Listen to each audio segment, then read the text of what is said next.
श्री रामचरितमानस के उत्तरकांड में काकभूषुंडी जी अपना भक्ति का अनुभव बता रहे हैं।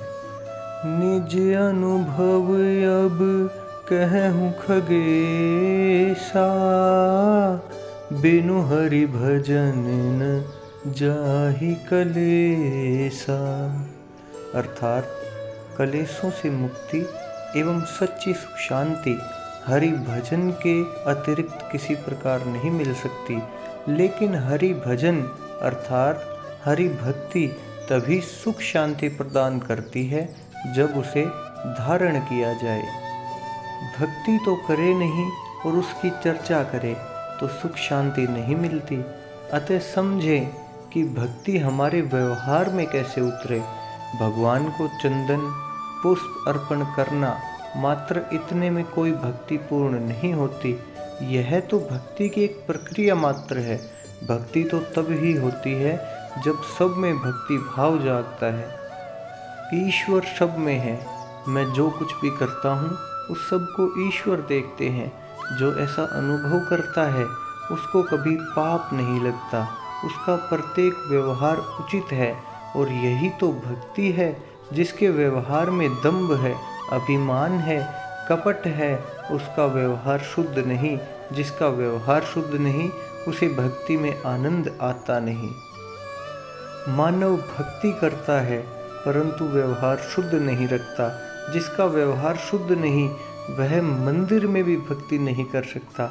जिसका व्यवहार शुद्ध है वह जहाँ बैठा है वहीं भक्ति करता है और वही उसका मंदिर है।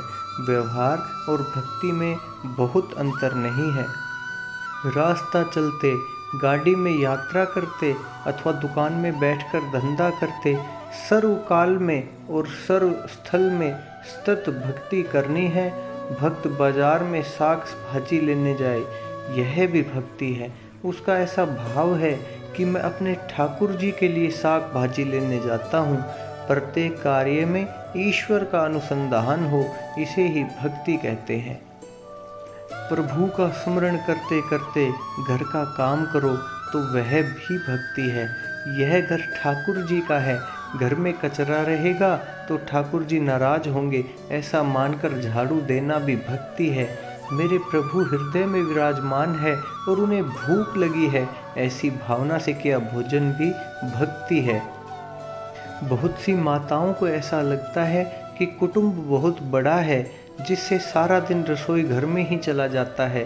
सेवा पूजा कुछ हो नहीं पाती, परंतु घर में सबकी सेवा भी भक्ति है।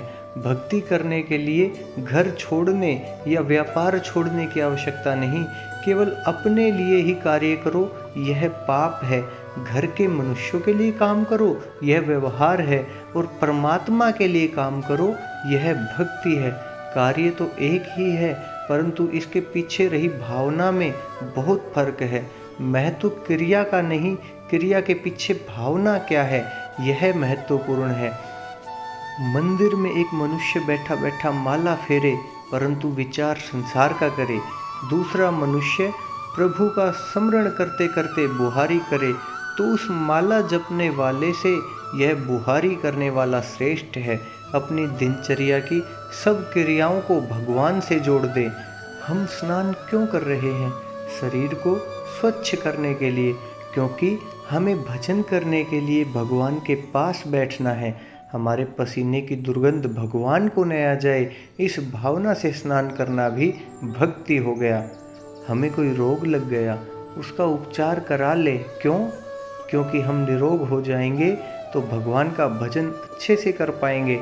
इस भावना से रोग का उपचार करना भी भक्ति बन गया। अतः अपने शरीर और मन की सब क्रियाओं को भगवान से जोड़ दे। इस प्रकार हमारी दिनचर्या की सब क्रियाएं भक्ति में हो जाएंगी।